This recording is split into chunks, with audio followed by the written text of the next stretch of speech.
गुरु ब्रह्मा गुरु विष्णु गुरुदेवो महेश्वरो गुरु साक्षात् परम ब्रह्मो तस्मै श्री गुरवे नमः।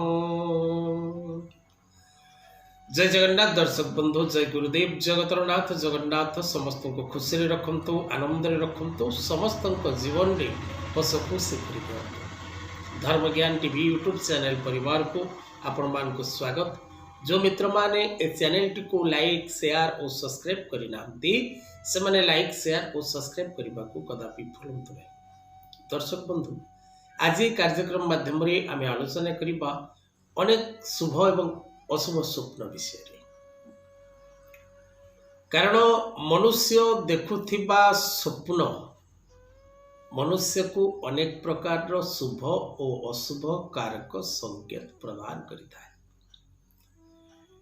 दर्शक बंधु, स्वप्न शास्त्र माध्यम रे आमे जानी परिबा जे आमे जो स्वप्नटी देखिचे से स्वप्न आम पाई केते परिमाण शुभ एवं केते परिमाण अशुभ।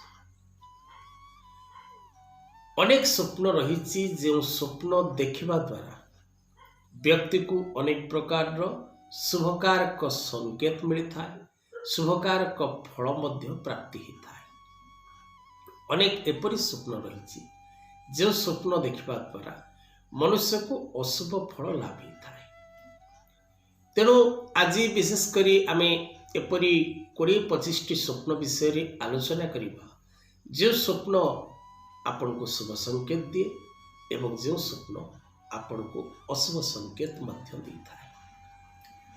तेज दर्शक बंधु, जदि आपण स्वप्न रे साप मानकर स्वप्न देखते तेबे धनलाभ योग सृष्टि होता है। जदि आपण स्वप्न माध्यम रे नदी ह्रद बा केनाल ए सब स्वप्न देखती यह एक सौभाग्य वृद्धिकारक स्वप्न अटे।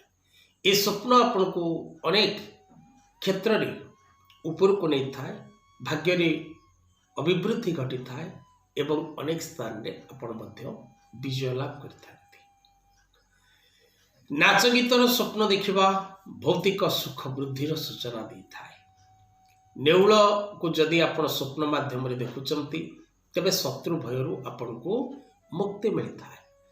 जदि आपण पगड़ी बा मुकुट र स्वप्न देखती तेबे विशेषकर मान सम्मान वृद्धि घटी था एवं प्रत्येक क्षेत्र रे आपण को सफलता मिलता है।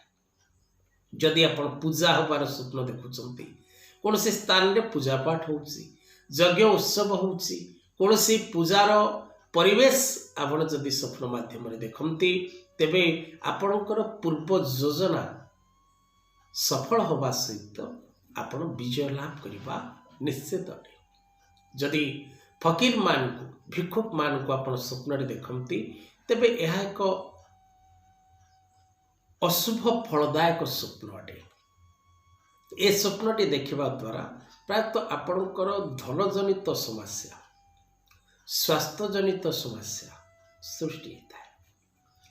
जदि आपण स्वप्न रे गाई और बाछुरी उभय को देखती धेनुर्वत्सा प्रयुक्ता वृषगज तुरगा, जदि आपण गाई एवं बाछुरी उभय को आपण स्वप्न माध्यम रे देखती तेबे यह शुभ सूचना प्रदानकारी स्वप्न अटे। जदि आपण स्वप्न रे बसंत ऋतुर स्वप्न देखती तेबे सौभाग्य वृद्धि घटी था। जदि आपण निज भाई भौणी मान को स्वप्न रे देखती तेबे लव रिलेशनशिप क्षेत्र रे आपण को सफलता मिलता है। भांगी जाउथिबा संपर्कर पुनरुद्धार होता है। प्रेमिक प्रेमिका मान के मध्य रे उत्तम बुझामणा सृष्टि होता है। वैवाहिक दाम्पत्य जीवन फाट जदि कौनसी कथा को नहीं थाए तेबे उभयଙ୍କ ମଧ୍ୟରେ मतभेद नष्ट होता है एवं उत्तम बुझामणा द्वारा पारिवारिक क्षेत्र रे आपण आगु को बढ़ी थांती।